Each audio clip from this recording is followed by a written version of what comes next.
Part 2 कहानी पछतावा।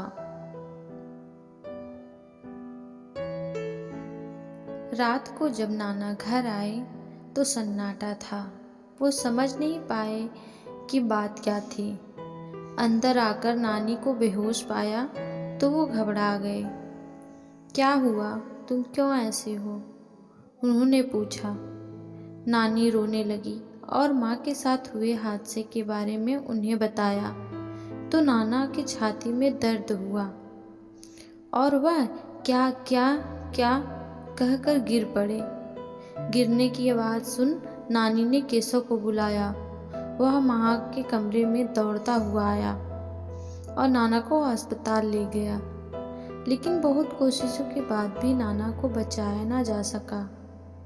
अचानक एक ही दिन में नानी ने 2 गहरे जख्म सहन किए। वह गुमसुम सी हो गई। केशव और उसके माता पिता ने सब कुछ संभाला। अस्पताल से नाना को घर ले आए। माँ को नाना के गुजर जाने की बात पता ना थी। नाना की मौत की वजह माँ पत्थर की मूरत बन गई। न किसी से बात करती, न किसी को पहचानती। सारी घटना जानने के बाद शंकर माँ की जिंदगी में किसी मसीहे की तरह आया और नानी और माँ को संभालने लगा। शुरू में केशव हर रोज माँ के घर आता था, लेकिन शंकर का रोज रोज आना देख उसे तकलीफ होने लगी। उसने धीरे धीरे वहाँ आना बंद कर दिया।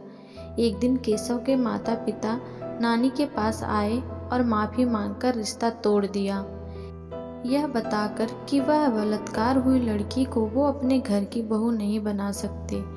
वो चले गए। नानी माँ की बदकिस्मती पर रोने लगी। तब शंकर ने नानी को संभाला और कहा, इस बात पर मातम न मनाएं। उन्हें तो यह भी न पता चल सका कि इस घटना का असली गुनहगार कौन था। डॉक्टर की दवाएं और शंकर की मेहनत रंग लाने लगी। माँ फिर से ठीक होने लगी थी। शंकर का साथ मानो माँ को अंधेरे से रोशनी की ओर ले जाने लगा। नाना का देहांत, माँ की देखभाल, फैक्ट्री का कामकाज नानी के लिए बहुत मुश्किल बात थी, पर वह एक चट्टान की तरह सब संभाल रही थी। रिश्ता टूटने पर समाज में तरह तरह की बातें होने लगी, पर शंकर और नानी का साथ था कि माँ आगे बढ़ती रही। उस हादसे को 5 महीने हो गए थे। माँ बिल्कुल ठीक हो गई थी। तब उन्हें पता चला कि केशव भी उन्हें छोड़कर चला गया था। उन्हें उस गलती की सज़ा मिल रही थी जो उन्होंने कभी की ही नहीं थी। गलती किसी और की, पर सज़ा उन्हें मिल रही थी। यह सब दुख क्या कम थे माँ के जीवन में, जो एक दिन उनकी तबीयत फिर बिगड़ी। उन्हें अस्पताल ले गया। वहाँ मालूम पड़ा कि माँ बच्चे को जन्म देने वाली हैं। उस बात से नानी को बहुत दुख हुआ और नानी ने ठान लिया कि वो इस अनचाहे गर्भ को अपनी बेटी की ज़िंदगी से निकाल फेंकेंगी, और अपना फैसला उन्होंने माँ को बताया। माँ ने नानी के इस फैसले को मानने से इनकार कर दिया। इस बच्ची की इसमें कोई गलती नहीं। मुझे कोई हक नहीं कि मैं उनकी सांसें छीनूं। देखते ही देखते शंकर की शादी मानवी से हो गई। मानवी की हमदर्दी भी माँ के साथ थी। माँ का 9वां महीना चल रहा था कि अचानक उनकी तबीयत एक दिन खराब हो गई। शंकर को फ़ोन कर नानी माँ अस्पताल ले गई। जांच के बाद पता चला कि माँ की हालत काफ़ी नाजुक है और ऑपरेशन करना पड़ेगा। शंकर तब तक आ चुका था और सारे कागजात पर उन्होंने दस्तखत कर दिए थे। माँ ने मुझे जन्म दिया। कमज़ोर होने के कारण मुझे कुछ दिन कांच की पेटी में रखा गया था। अस्पताल से आकर माँ ने मेरे नामकरण की जिम्मेदारी शंकर और मानवी को दी। शंकर ने मुस्कुराकर मेरा नाम भावना रखा। देखते देखते माँ फैक्ट्री जाने लगी थी और मुझे नानी संभालने लगी थी। काम में मुश्किलें आने पर माँ शंकर की मदद लिया करती थी। कितने समय से शंकर माँ के साथ था। उन्होंने माँ के जीवन में हर अच्छे बुरे वक्त में उनका साथ दिया था, वो भी किसी शिकायत के बगैर। इस बात का असर माँ के मन पर पड़ा।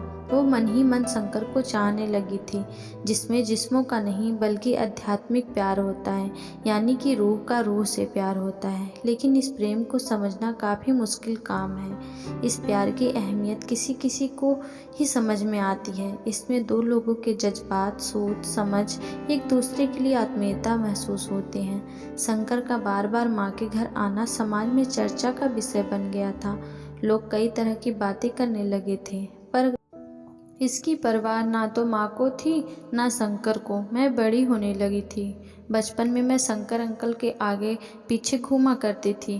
कहते हैं कि बच्चों का मन काफ़ी जज्बाती होता है। मैं बड़ी हुई तो माँ और शंकर अंकल के बारे में सुन के मुझे माँ से नफ़रत होने लगी। अब तो यह हाल था कि मैं शंकर अंकल का अपमान भी करने लगी थी। इस बात का माँ को बहुत दुख होता था। वह मुझे डांटती तो शंकर अंकल बीच में आकर कहते, उसे मत कुछ कहो, वह अभी बच्ची है, बड़ी होगी तो खुद समझ जाएगी। लेकिन वह दिन कभी ना आया। माँ से नफ़रत के कारण मैंने अपने ही कॉलेज में पढ़ने वाले अनुभव देसाई से शादी कर ली। माँ को बताया भी नहीं। मेरा यह रूखापन माँ से सहन नहीं हुआ। उन्होंने कितने ख्वाब सजाए थे। एक एक ख्वाब के तिनके से माँ ने अपना आशियाना बनाया था, लेकिन मैंने ही उनके ख्वाबों के आशियाने को जला दिया। वो अब थक गई थी किस्मत के इस खेल से, पर थी तो माँ ही। मुझे दुआ देते हुए कहती, गुलशन बस जाए उम्मीदों से तेरा, यही दुआ है मेरी बच्ची। माँ को यह दुख अंदर ही अंदर खाया जा रहा था। यह बात शंकर अंकल को पता चली तो उन्होंने सोचा, किस्मत भी क्या क्या खेल खेल रही है सुमन के साथ। उसकी ज़िंदगी एक सवाल ही तो बनकर रह गई है। जिस बेटी के जन्म के लिए पूरे समाज से लड़ाई की, उसे जन्म दिया, आज वही बेटी उसके साथ इस तरह पेश आती है।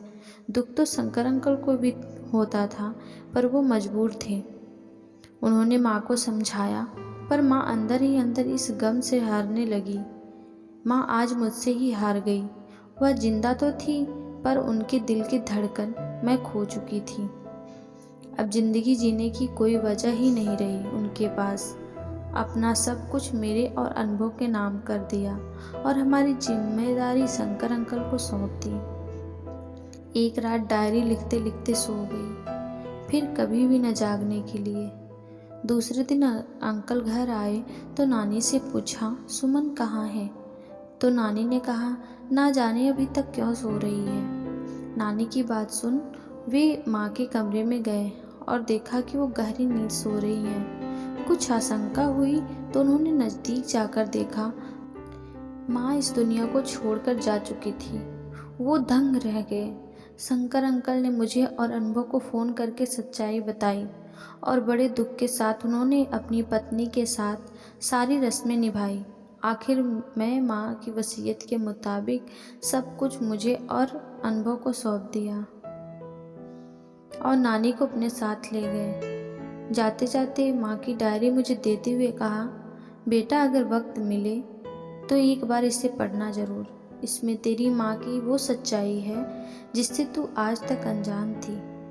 घर आकर मैंने डायरी पढ़ी। एक एक पेज पर माँ की वेदना झलक रही थी और जब अपनी सच्चाई पढ़ी तो फूट फूट कर रोने लगी। अरे यह मैंने क्या कर डाला। उस माँ को कोसती रही जिसने समाज से लड़कर मुझे जन्म दिया था, और शंकर अंकल और माँ का सच जानकर पानी पानी हो गई। उनका प्यार कितना सच्चा और शुद्ध था।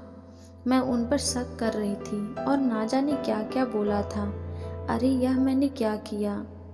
फिर मैंने सारी बातें अनुभव को बताई। अनुभव ने कहा, मैं तुम्हें हमेशा कहता था कि किसी को जाने बगैर ऐसा नहीं करना चाहिए कि बाद में सच पता चले तो हमें पछताना पड़े। हाँ अनुभव, आपकी बात सही है। मैंने माँ को बहुत गलत समझा। वो तो इस दुनिया में रही नहीं, लेकिन मैं अपनी गलती सुधारना चाहती हूँ। दूसरे दिन सुबह ही मैं अनुभव को संग लिए शंकर अंकल के घर पहुँची। सुबह सुबह मुझे वहाँ देख कर अंकल समझ गए कि मुझे माँ की सच्चाई का पता चल चुका है। आओ भावना बेटा, शंकर अंकल ने मुझे प्यार से बुलाया और सीधे उनके पैरों में गिर पड़ी और फूट फूट कर रोने लगी। अपनी गलतियों का पश्चाताप करने के लिए कहने लगी, मुझे माफ़ कर दो। मुझे प्यार से उठाकर अंकल ने कहा, बेटा वक्त का तकाजा यही है कि जो हो गया उसे भूल जाओ। अगर यह तुम पहले करती तो सुमन आज शायद जिंदा होती, यूँ तस्वीर बन हमारे बीच ना होती। मैं अपनी गलतियों पर बहुत रोई। अंकल, आज से मैं आपको पापा और मानवी आंटी को माँ ही कहूँगी। मेरी एक गलती की वजह से आज मेरी माँ इस दुनिया में नहीं है और यही अफसोस मुझे ज़िंदगी भर रहेगा।